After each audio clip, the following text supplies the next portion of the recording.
नमस्कार दोस्तों, मेरा नाम निराला सिंह है। मैं चार्टर्ड अकाउंटेंट हूँ और आज मैं आपको आईटीआर के बारे में बताने वाला हूँ। जी हाँ, ये जून का महीना है और हर जगह आईटीआर फाइल की बात चल रही है। तो मैं आपको आज पूरा क्लियर करने वाला हूँ कि आईटीआर फाइलिंग क्या होता है, आईटीआर होता क्या है, कब करना है, किसको करना है और उसमें क्या क्या करना होता है। ये सारी चीज़ों को मैं बताऊंगा, बने रहिए हमारे वीडियो के साथ। तो जैसा कि नाम है इसका, income tax return. Okay, income return. तो सरकार जो है चाहती है कि आप जो भी इनकम करते हो, थोड़ा सा पैसा जो है आप हमें रिटर्न वापस कर दो टैक्स के रूप में, इसलिए इसका नाम इनकम टैक्स रिटर्न बोलते हैं। ठीक है, ये अलग बात है कि बहुत सारे लोगों को जो है वो टैक्स नहीं लगता है, उनसे रिटर्न नहीं लिया जाता है, लेकिन रिटर्न हम लोग भरते हैं। रिटर्न मीन्स पैसे नहीं लिए जाते, लेकिन रिटर्न भरने उनको भी बताया जाता है, बोला जाता है। तो आईटीआर जो है फॉर्म होता है, इनकम टैक्स का एक फॉर्म होता है जिसमें कि हमें डिटेल देनी होती है अपना और अपने इनकम का। अपना मीन्स अपना नाम, PAN card number, Aadhaar card number, mobile number, email ID, individual है, मेल है, फीमेल है, ये सारी चीज़ें का डिटेल दिया जाता है। उसके साथ साथ हमें अपने इनकम का ब्यौरा देना होता है। तो पहले मैं बता दूं कि इनकम जो है, इनकम के हिसाब से आपका तय होगा कि आपको कौन सा आईटीआर फॉर्म फाइल करना है। नॉर्मली आईटीआर फॉर्म 1 होता है, 2 होता है, 3 होता है, 4 होता है, 5 होता है, 6 होता है, 7 होता है। तो नॉर्मली आपके जो सीए हैं या जो भी एडवोकेट आपके रिटर्न फाइल करते होंगे वो तय करते हैं कि आपका आईटीआर फॉर्म कौन सा होना चाहिए। लेकिन आज के वीडियो के बाद आप खुद डिसाइड कर लेंगे कि हमारा आईटीआर फॉर्म कौन सा होगा। तो पहले समझते हैं इनकम क्या होता है। तो इनकम जो है, नॉर्मली सरकार का कहना है कि आपको 5 हेड से इनकम आ सकते हैं।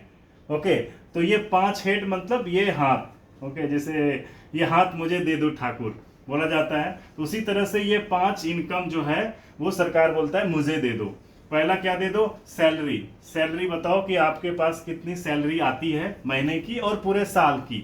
उसके बाद आता है हाउस प्रॉपर्टी। अगर आपने अपना घर किराए पे रखा हुआ है और किराए से क्या इनकम आता है उसको हम लोग बोलते हैं इनकम फ्रॉम हाउस प्रॉपर्टी। और तीसरा है बिजनेस और प्रोफेशन। अगर आप बिजनेस में हैं या प्रोफेशनल में हैं, प्रोफेशन मीन्स आप डॉक्टर, इंजीनियर हैं, सीए हैं, आर्किटेक्ट हैं, तो आप बिजनेस हैं या प्रोफेशन से कमाते हैं, उसका ब्यौरा दीजिए।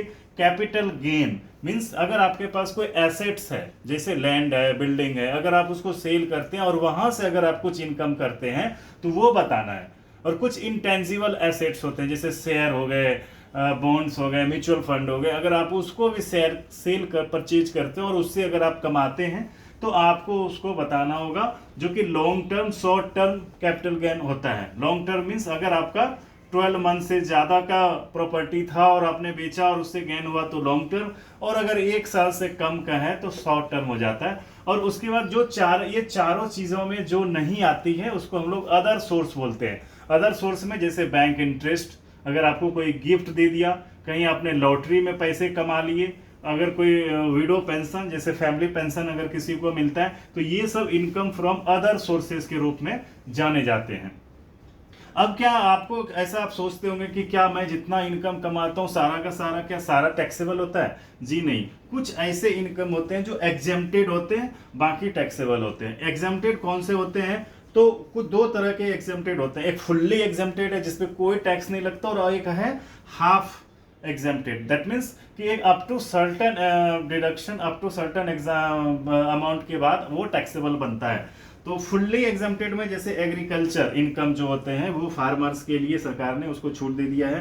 गवर्नमेंट सर्वेंट जो होते हैं, जो रिटायरमेंट के समय ढेर सारा उनको पैसा मिलता है, वो एकदम टैक्स फ्री भी होता है। दूसरा, अगर आप गिफ्ट, रिलेटिव से अगर आपको गिफ्ट मिलता है तो वो 100% टैक्स फ्री है। और कुछ ऐसे अलाउंसेस हैं जो गवर्नमेंट एम्प्लॉय को मिलता है, उसमें वो एग्जेम्प्टेड माने जाते हैं। और कुछ ऐसे हैं जो हाफली एग्जेम्प्टेड है। जैसे गिफ्ट, अगर आप अदर पर्सन से गिफ्ट लोगे तो 50,000 से ज्यादा का अगर गिफ्ट लेते हो तो वो फिर टैक्सेबल बनता है।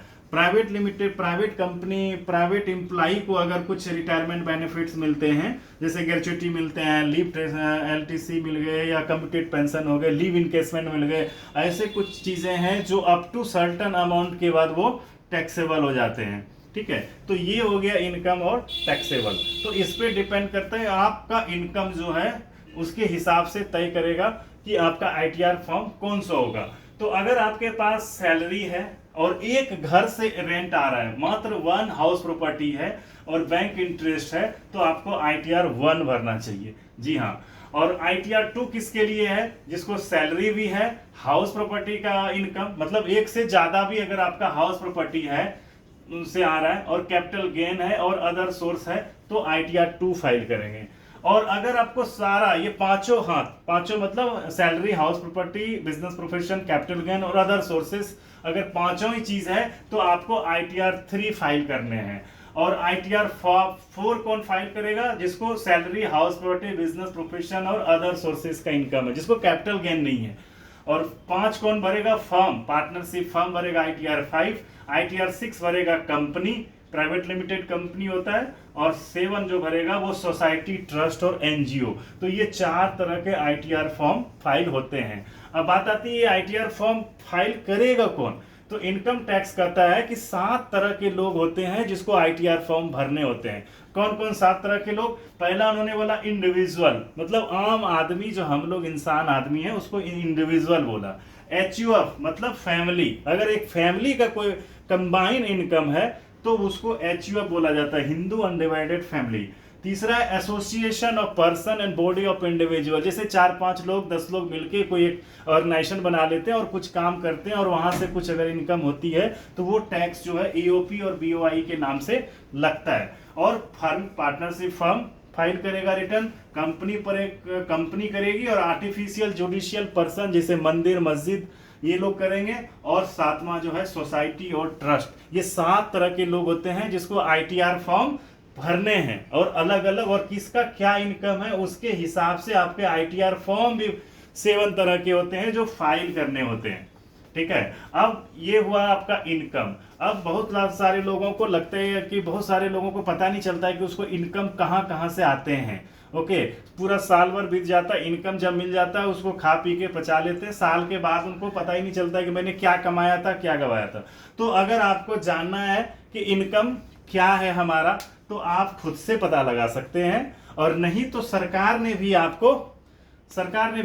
भी बताते हैं आपको कि आप जो है इनकम टैक्स पोर्टल पे जाइए, वहां लॉगिन कीजिए, और लॉगिन करके वहां पे 26AS मिलेगा आपको, और TIS और AIS, एनुअल इंफॉर्मेशन सिस्टम और टैक्सेबल इंफॉर्मेशन सिस्टम, यहाँ पे आके आपको आपके इनकम की सारी इनका जानकारी जो है सरकार देगी। मतलब मोदी ये तो मुमकिन है का ये सही जो है, ये यहाँ पे मुजाहिरा मिल रहा है देखने को कि आपको सरकार ही बता रही है कि आपको क्या क्या इनकम है, और अगर आप उस इनकम को बताना है आईटीआर फाइल करके।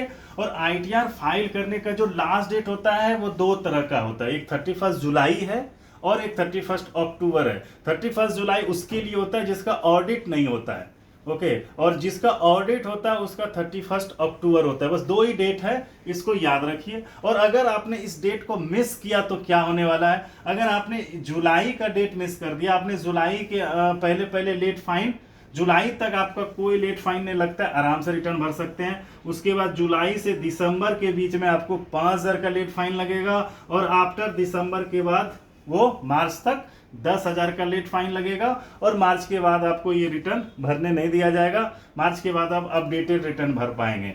और इसमें बता दूं कि अगर आपका इनकम 2.5 लाख से कम है तो आपको कोई भी लेट फाइन नहीं लगेगा, जो आज आप भरें या मार्च में भरें, कोई भी लेट फाइन नहीं लगेगा। और अगर आपकी इनकम 5 लाख तक ही है तो रिटर्न आप जुलाई से पहले भरें या जुलाई के बाद भरें, तो आपका जो लेट फाइन लगेगा वो सिर्फ 1000 ही होगा, अगर आपकी इनकम 5 लाख से कम है। लेकिन अगर आपकी इनकम 5 लाख से ज्यादा है तो दिसंबर तक, जुलाई तक कोई लेट फाइन नहीं लगेगा, दिसंबर तक 5000 लगेगा, और दिसंबर के बाद 10,000 लगेगा। तो ये सारी चीज़ें हैं। आशा करता हूँ कि आप आज समझ गए होंगे सारी चीज़ों को। फिर भी अगर आपके पास कोई डाउट रहती है तो आप हमसे डिस्क्रिप्शन बॉक्स में पूछ सकते हैं।